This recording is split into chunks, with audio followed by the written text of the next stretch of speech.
to the place in the middle of the sun. And we'll sing this song, sing it one by one. Hey, Love Tribe. Thanks for tuning in, guys. We hope you're having a great day. We got another valuable show for you today where we welcome Hannah Rose. And Hannah is a clinical mental health therapist based in Baltimore, Maryland. And she specializes in all things related to self-esteem, self-worth, forgiveness, talk, and shame. And she uses narrative therapeutic approaches as well as her trauma-informed training to deepen her clients' relationships with themselves and those around them. And today, we dive into loneliness. Hannah gives us some really great tools for whether you're in a relationship or you're single and you're struggling with feeling not connected in your relationships, whether it's with friendships or with maybe your partner who you're sleeping next to every night. So some really valuable information. We're going to link to the episode where we actually talk about doing a social media detox a long, long time ago. So that's a great episode as well. We chat about that and how that can help you prevent loneliness in your life. And as always, thank you guys so much for listening to today's show, for sharing it with your friends and family. And if you haven't been on our website before, check it out. We have over 300 episodes with tons of free resources, as well as the link to our online course, Spark My Relationship. So enjoy today's episode. Today's episode is brought to you by our online course, Spark My Relationship. Do you guys want to create more passion, improve your communication, and build a stronger, more intimate connection with your partner in less than 90 days? Yes, sign me up. Then you guys need to check out our online course, Spark My Relationship. It is an online course, like I mentioned, that we created with over 15 therapists and psychologists to bring you guys the strategies marriage therapists teach their clients. We talk about it on the show. Relationships take work. Sometimes they function pretty easily and you coast along, but we've found the reality is you have to do work sometimes and to make them better, to change them so that they're more satisfying for both partners. And you've made it here. You've made it to listening to our show. So you guys probably already know that a little bit, but what you might not know are the specific tools and exercises that you need to create those lasting and positive improvements in your relationship. And like Chase said, change does not happen on its own. It takes hard work. And that's why we created the course. Spark My Relationship is designed to infuse your life and relationship with fresh passion, skills, and wisdom. And it's a self-paced journey that's perfect for turning up the heat, having some fun together, and revolutionizing your intimacy and communication. And just some tools and strategies that the course includes is to how to eliminate unhelpful old habits, develop mindful awareness to help improve your stress management, learn healthy and successful communication tools, create a deeper and more intimate bond, and strengthen your couple microculture, which you will find out what that is. In the future together. So for our listeners only, we're offering a special of $100 off the course. Visit sparkmyrelationship.com/unlock to unlock your discount. And there is a 30-day money-back guarantee. So there really is no reason to not give it a try. So go to sparkmyrelationship.com/unlock for $100 off.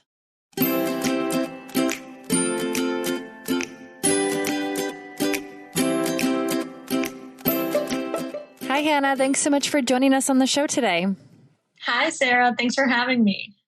With the last year that much of the world has had, everything has kind of gotten flipped on its head. And certainly relationships have had all kinds of stress, both with our partners and individually feeling lots of stress. And loneliness is something that seemed to be getting talked about more and more even before the pandemic. But now the pandemic has certainly probably accelerated that feeling. And we want to dive in and talk about loneliness and how you can be surrounded by people, you can be in a happy relationship and still feel lonely or not. So let's start with having you tell us how loneliness creeps into our lives, and then we'll talk about how we can feel less lonely.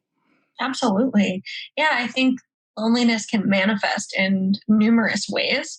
And one way is physical loneliness, which is a lot of what we've experienced throughout COVID, depending on if you live alone or with people. There's just a lack of physical connection, hanging out with friends, going to family events, etc. And so that can feel lonely in a physical isolation way.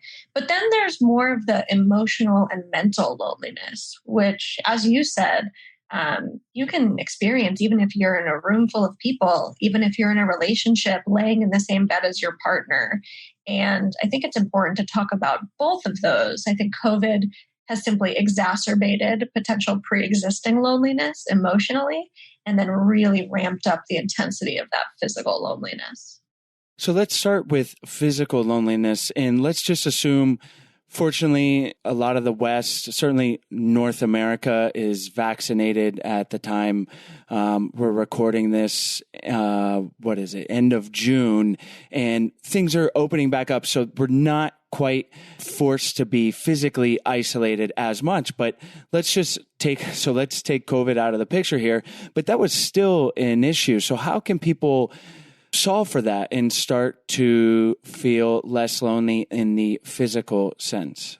Mm-hmm. Yeah, no, it's a great question. I think in answering any of these questions, which can vary based on person to person, right?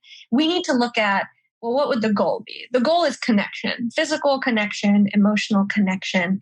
And so the question for me becomes, what's blocking me from connection?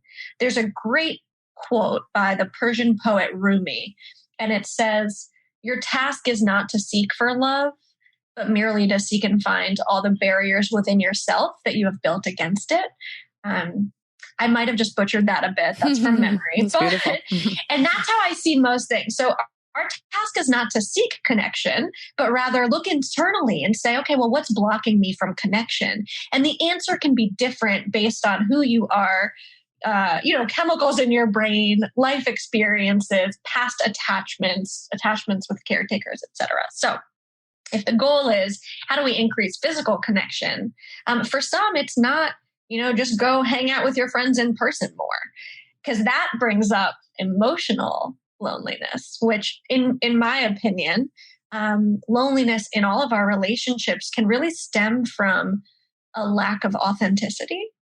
And so the question then becomes, what's blocking me from being authentic with the people I love or the people around me? So I just answered your question with a whole lot of questions. But regarding physical connection, I think if being around people physically helps you to feel less lonely, then trying to increase that in safe ways. However, for many of us, even being physically present with the people around us doesn't actually tap into the core of the issue, which is whatever is blocking us from feeling connected. You mentioned some of the things to think about that would create those blockages, but what can some people do specifically to work through that? Well, I can't stress enough. I'm a little biased as a therapist and as someone in therapy. I can't stress enough just therapy. If you have the opportunity, privilege, ability to go seek therapy, it can be really helpful in not only identifying what those barriers are, but helping to deconstruct them. So in any problem-solving process, right, the first step is going to be identifying what the problem is. So if the goal here is connection, because I feel lonely, looking at, and these are exercises anyone can do at home, with whom do I feel most connected? When do I feel most lonely? With whom do I feel most lonely? Who in my life helps me to feel seen? Do I know what feeling seen feels like? And kind of starting to just assess the people in our lives and the environments we're in. And we start to take this kind of fluid inventory of, when do I feel most connected? And when do I feel least connected or most disconnected? And so that is something that we can all do at any point in time. And then we can zoom out a bit and start to look at patterns. Who are the types of people I feel most lonely around? What are the times of day? What is my mindset when I feel most lonely? Does it come down to something as simple as I'm hungry and I'm tired, and so I feel lonely because everything sucks when I'm hungry and tired? Or is it a little more complex? I want to go back to that quote, the Rumi quote, and that's so valuable that it's not necessarily finding that connection, but finding what the blocks are. And I notice in myself with friendships has been a big thing the last few years I've wanted to work on. And yeah, I notice like it's a lot more valuable when I look within and go like, well, what's stopping me? Because I have friends, and why am I feeling lonely in that department? And why am I maybe blocking intimacy or something? Or maybe I get upset if someone is not acting in the way that I expect them to, my expectations are not met with that friendship. So it's such a valuable thing to start there and then finding the blocks. And you then mentioned a lack of authenticity being a trigger for loneliness. So you can have all these people around you, but if it feels inauthentic, you can feel lonely. And I know that's been something I was able to identify. And it's funny, when you become a parent, Stella is almost 6, and I feel like the parenting small talk is very inauthentic in a sense, or any kind of small talk can be a bit taxing. And so then going, okay, well, that's annoying to me. It feels inauthentic. Why don't I ask better questions? And that was something that I just wanted to share that was helpful in really taking the power in identifying something, but then taking it into my own hands to see the change that I want. Yeah, that's such a phenomenal way. When we're looking at the how-tos, often our microscope or our magnifying glass can be pointed at everything around us, right? Like, it's the people around me, it's the people at work, it's my partner, it's my kids. And at the end of the day, if we're experiencing loneliness or discontentment across the board in our relationships, the only common denominator is us. And so it doesn't mean you're the problem. It means, I wonder what it is in me. And so if the first part of this process is identifying the blocks, which can be difficult because sometimes they're buried deep in the psyche or have to do with long-standing, childhood, young adult experiences, especially our attachment to our parents or primary caretakers. But so if we can identify those blocks, that question becomes, how do I deconstruct this? Like, how do I work through this? And so I'm a firm believer that barriers to authenticity are related to most things that come up in therapy. And those barriers are almost always in the same vein. It's shame, fear, a lack of self-worth, lack of self-forgiveness. I mean, just all things self, and a lack of this strong foundation that says, I am worthy of love and belonging, or I can be myself without fear that you're going to run in the opposite direction, etc. And those things take time to work through. But first we have to identify that we're even experiencing them.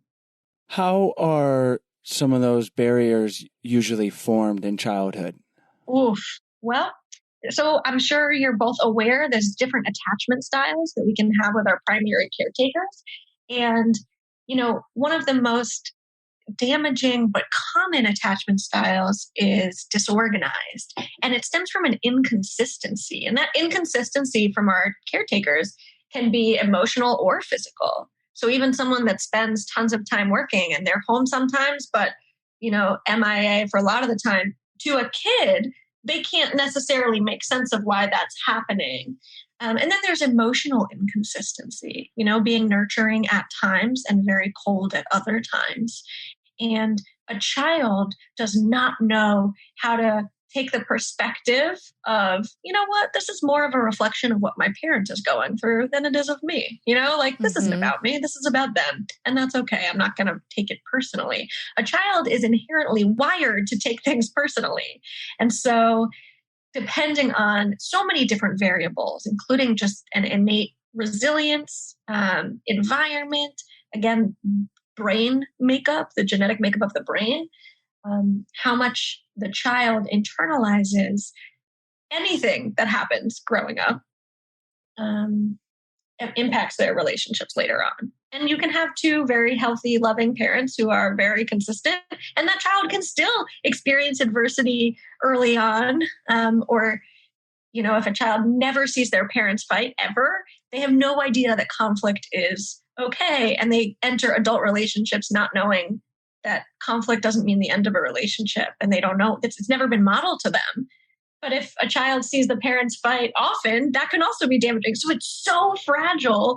And I think oftentimes parents take it on themselves to be, I think of like the parent small talk, like perfect. Like we need to do the best we can do. And the reality is human beings are wired for connection. And so even if the parents do everything that one may think is perfect, that kid is going to have their own experiences outside of the house too, with rejection, betrayal, pain, love. We minimize puppy love, but those are people's first experiences with relationships and can totally shape the schema that person has for the rest of their life.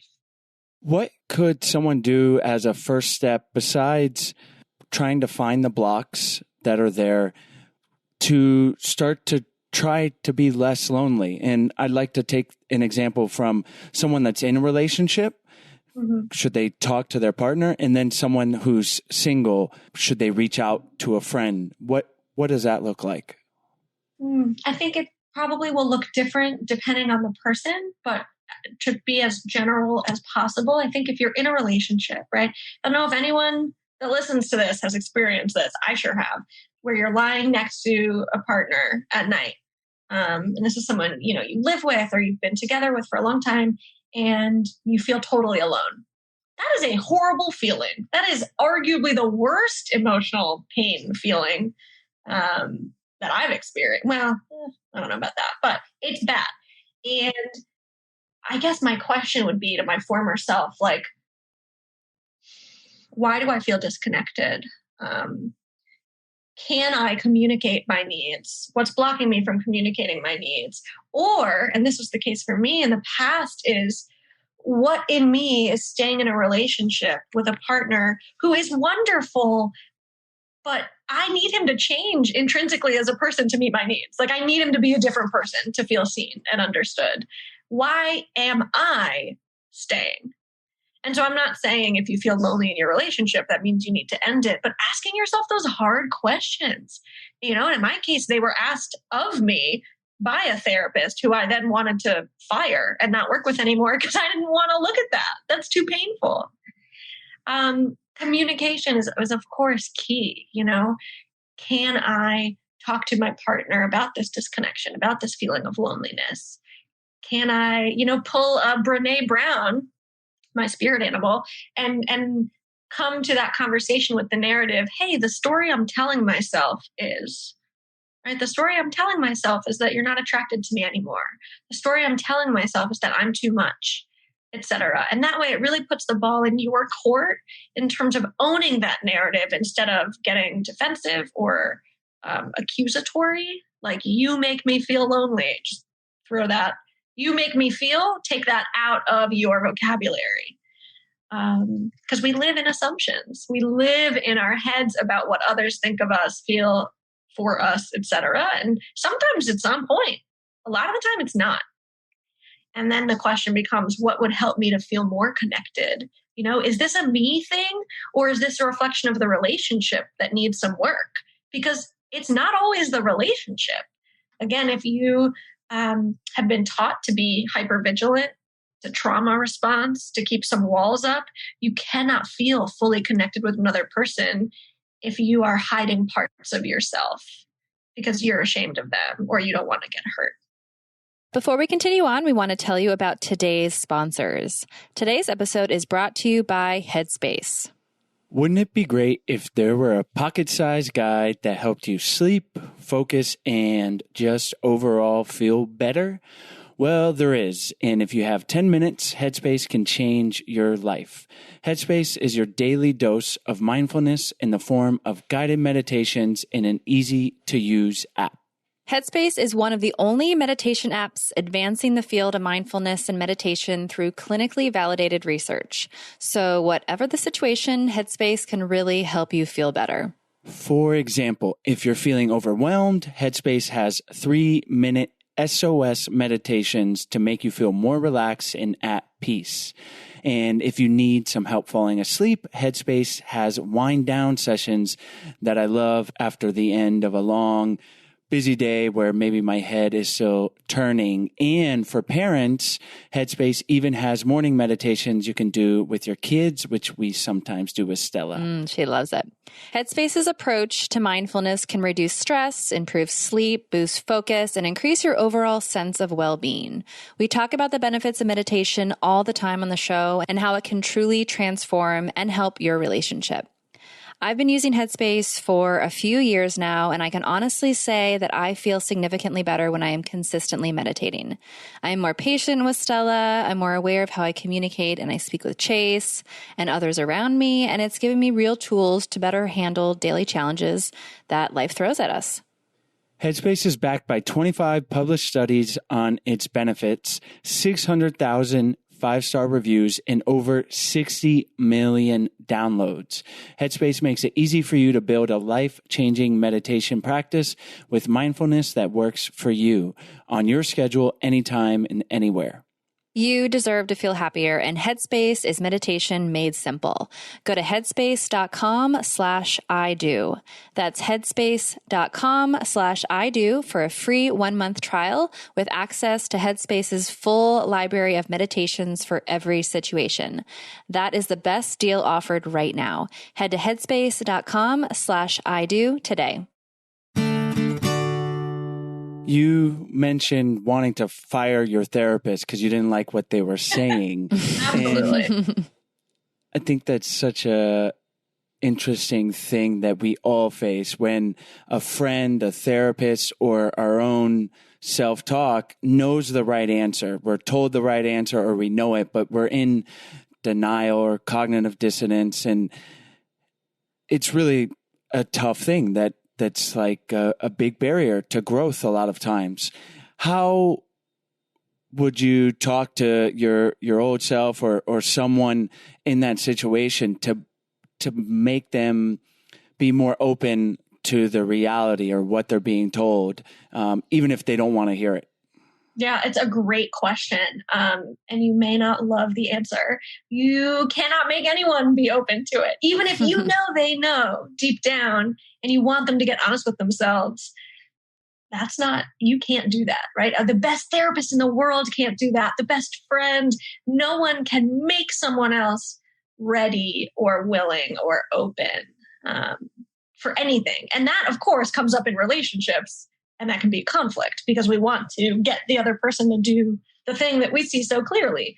So if I were able to talk to my past self, I think my therapist, did a phenomenal job. I would say, it's okay, Hannah. It's okay that you're scared, which is kind of how that internal self-talk went anyway. And instead of saying just get honest with yourself, I know you've known this whole time, which can feel really shaming. I would just say you're doing the best you can with what you have and continue to just do the next right thing that's right in front of you. It's going to be okay. But I also, I'm in recovery.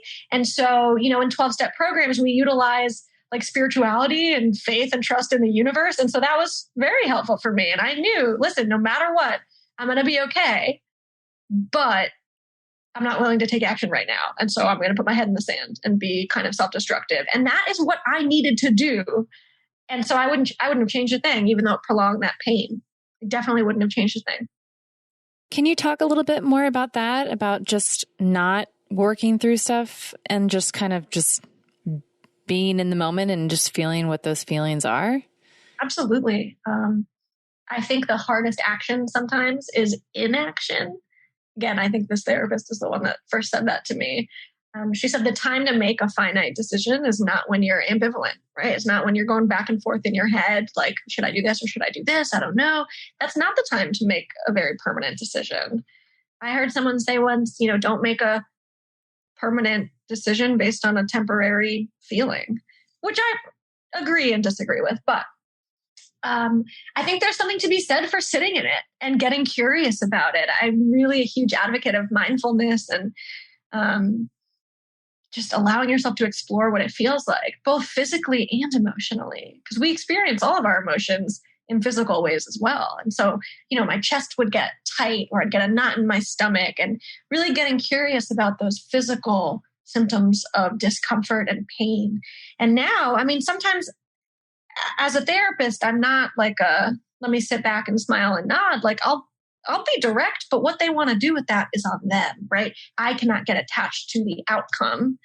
And I'll say I don't know if this is your experience, but when I'm struggling with something and I keep saying, I don't know, it's because I do know, but I just don't want that to be the right answer. And often that resonates and sometimes it doesn't. I think it's important to get honest with yourself, but again, no one can really speed that up. And so currently, if I'm doing something that, it's been a little while, honestly, but like in the past, if I was in a relationship that I knew wasn't going to last, or I was doing something just to not be lonely, my thought on it is like, just if you can, get honest with yourself. You don't have to be perfect, but you can acknowledge I know this isn't healthy, but I'm doing it. And that's way better than trying to rationalize and excuse your way out of any and all things, because, to thine own self be true. Like if I can't be honest with myself, how in the hell am I going to be honest with anyone else around me? Let's talk a little bit about emotional loneliness. What would you tell someone who is not physically lonely? They got good relationship, lots of good friends, they hang out all the time, but they're still feeling lonely. Why is that? And I know there's different circumstances. And how can someone work to get through it? I think, again, kind of first acknowledging, I am lonely. I feel super disconnected. And that's when I would kind of run through some of those questions. I'm just thinking, what I would do with a client is when do you feel most lonely, or with whom? So in the past for me, there were certain groups of friends who I felt really connected with. I was totally able to be myself and authentic. And I had groups of friends where I always felt kind of lonely. And I realized in hindsight, it was because I would put on this mask, whether it's the everything's okay mask, whether it's the, I'm totally into the same things that you guys are, but I'm not mask. And this is, to me, what comes back to loneliness emotionally can stem from a lack of authenticity in our personal relationships. And also depression, right? Let's just throw that in there. There is definitely some quote unquote outside issues that may be blocking us from being able to feel connected. And so intense loneliness is absolutely a symptom of depression. And so it's not always as simple as, just be authentic. Then that comes into play as, so what's blocking me from being authentic? But the first question is very much, who do I feel lonely around? And then what would have to change for me to feel connected, if I know that question, right? Or if I know that answer?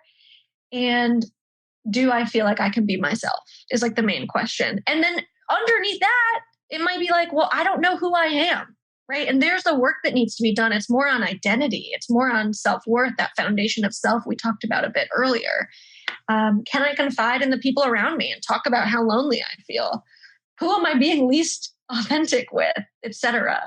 And it's tough to kind of boil down loneliness as a whole into how to fix it, because again, this can manifest so differently for so many different people. But if you are listening to this, most people struggle with loneliness on some scale. On some level. And most people are also very much living in their heads about what others think of them. And what I was taught is what other people think of you is none of your business, which is very hard to actually internalize.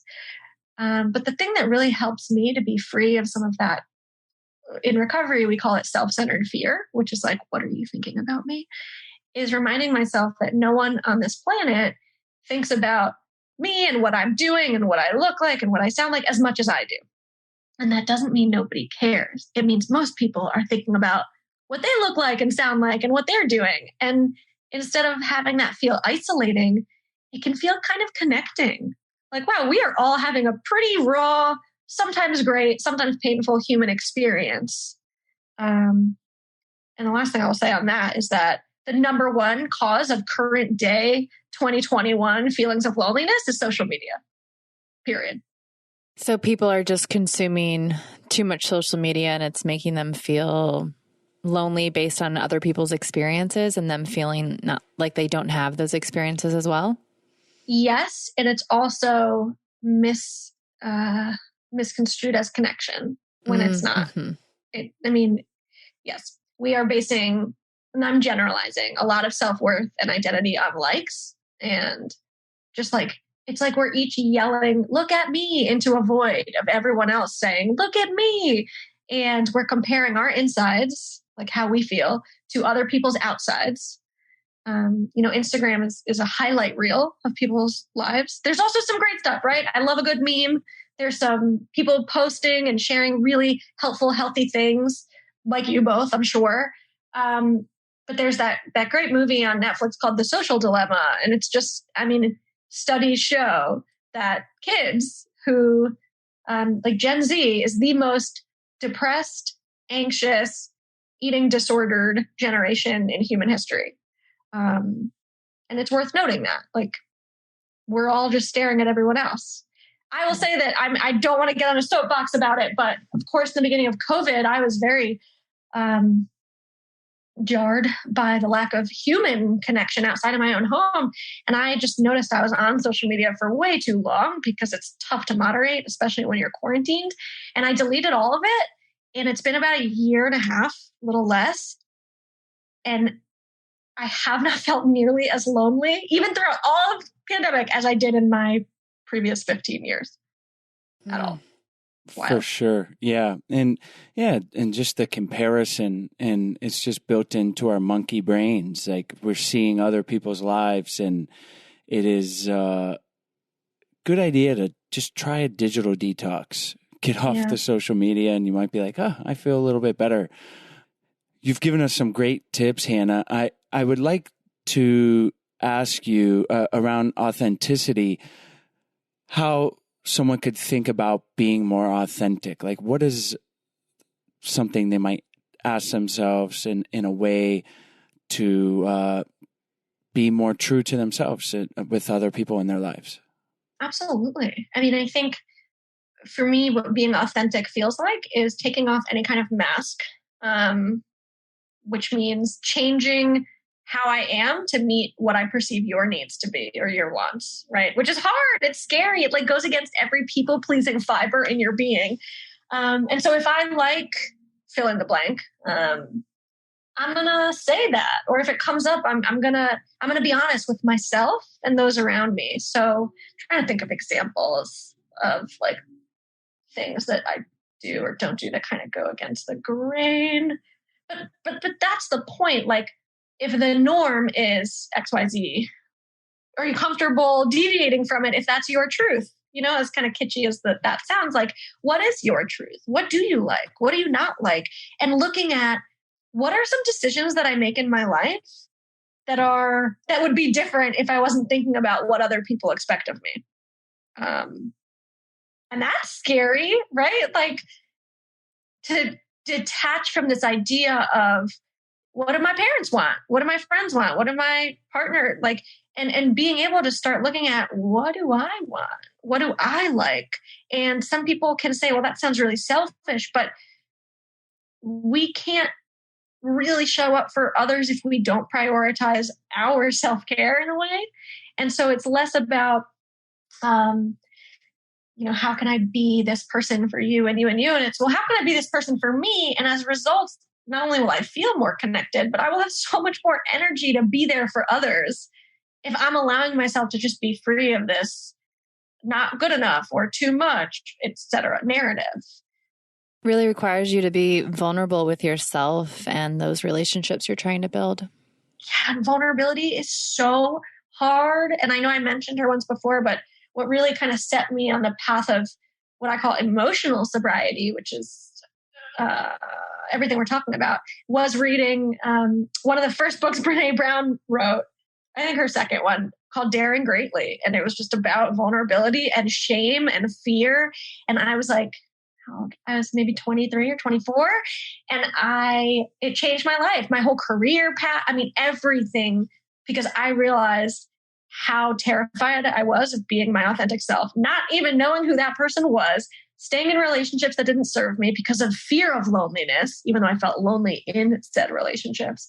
And I just realized the solution to almost every emotional issue that comes up is looking at the barriers, allowing myself to be authentic, allowing myself to be vulnerable selectively, and staying honest to myself instead of, as Brene Brown puts it in a later book, trading our authenticity for approval. To me, that's the epitome of when I feel lonely, is when I trade my authentic self to get the approval of others. Even if that person or people approves of me, then I don't feel connected because they don't know who I really am. Mm-hmm. Before we wrap up, can you talk a little bit about creating deep connections with friends and I guess in relationships when you're, let's say, in your 30s and 40s? The reason I ask this is because we live in Costa Rica, and all of our friends and family that I grew up with is back in the States. And I always feel my most authentic self and deepest connections with the friends that I created, when I was in grade school and who truly know me and I have these really deep connections with. And, I've created these connections with others throughout the years, but nothing feels as, I guess, strong as the deep connections I have with those friends from early childhood. And then it's kind of hard to create those, replicate those deep connections when you're older and life is just so much busier. Oh, for sure. For sure. I think, God, Costa Rica, it's like, yes, this is amazing, but also I'm removed from the people that I feel most seen by. And I think in this, as much as I'm saying social media is like the worst, how great it is, even though it's not at all the same, to live in a time where we can have Zoom and we can have FaceTime. And so really trying to, when you do connect with those people from back home, is like skipping that surface level chit chat and allowing yourself to reach out, be seen, which is hard. It's just hard when there's physical distance. And I don't think there's one right answer, but there's also the barriers to vulnerability in terms of making new connections that come with being in your 30s and 40s, because we have often subconsciously developed so many protective mechanisms, and can live in just as much fear as, a child entering a new school, if not more.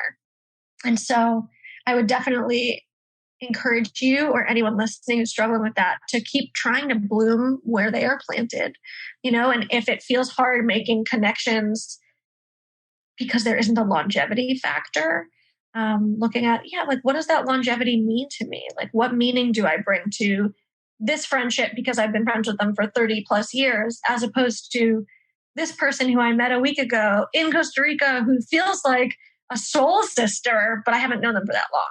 It's almost like we can minimize connection based on how long or not long we've known them. And so kind of just getting curious about it. Like, is it that there's no people around? Is it that, a part of me just isn't willing, kind of like the hashtag no new friends, like, nope, these are my people and I don't have enough space in my heart for more, and kind of just exploring what comes up there. I didn't know that was a hashtag. I didn't either. Yeah, I'm a millennial. And if anyone Gen Z is listening, they're probably like, oh, she's so old. But yeah, like, no new friends, which essentially means like, I've got all the friends I need and we're super tight and I love them and I don't want to meet anyone else because I'm good. Yeah, that's not the best attitude to have. And yeah, you have brought up some really great points, and this is a great place to wrap up on. But yeah, just examining our preconceived ideas of like how long we've known someone and how that can make us, close off to someone that's not necessarily a childhood friend. So, Hannah, thank you so much for all of these great tips and ways to think about loneliness and be less lonely. Before we wrap up, can you tell our listeners where they can find you online, and if there's anything we skipped over you want to emphasize or anything you want to leave our listeners with, and then we'll say goodbye. Absolutely. I think regarding that piece you just said, the only thing I would add to this whole podcast is longevity is also a reason that we stay in friendships or relationships despite feeling lonely or disconnected or inauthentic. And so that's something I hear constantly is, well, I can't detach from this person. I know they're acting very toxic and have been for years, but I've been friends with them for 10 years. And I'm like, would you accept this kind of abuse from a new friend? Anyway, so that's something to think about. You can find me. I have a website. It's just my full name. It's hannaheliserose.com. And I have zero social media, but I do have YouTube. And so if you search Hannah Rose LCPC, like licensed clinical professional counselor, just LCPC on YouTube, I am there and I talk about this stuff. Wonderful. We'll have the links to your YouTube and your website in the show notes and the podcast description. And thanks so much for joining us on the show today. Awesome. Thank you guys. Have a wonderful rest of your day. Thanks so much for tuning in to today's show, guys. As always, the links will be in the podcast description as well as on the show notes on our website at idopodcast.com. And while you're on our website, we hope you guys check out our free 14-day Happy Couple Challenge. It's a challenge where we send you a daily email for 14 days with easy, doable challenges to help strengthen and improve your relationship.